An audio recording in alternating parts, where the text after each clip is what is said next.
Those who live in rebellion of God will be punished. God is both a God of mercy and justice.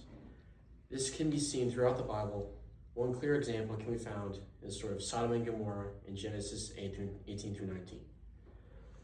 So the story goes basically, at the beginning of 18, 3 angels disguised as men come to visit Abraham, and Abraham runs to them.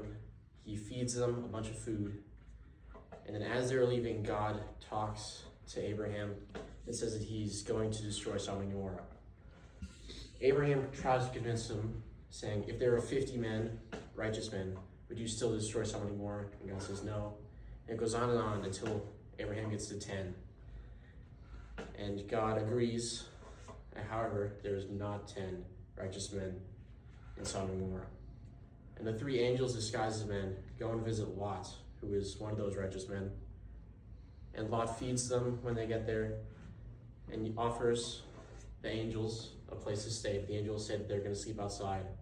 But Lot knows that evil things will happen to them if they stay outside. So he still insists on housing them. And then in the middle of the night, half the town comes and want to do evil things with the 3 angels. However, Lot's still insistent, and the 3 angels blind them. After that, the angels tried to tell Lot to leave with all of his family and his daughters and his wife. And Lot insists on staying, but leaves anyway. And then they go to a distant town with not very many people, and the people there are old. As he was leaving with his wife and children, God burns and destroys the entire town. However, Lot's wife looked back and she was turned into a pillar of salt because she shouldn't have done that.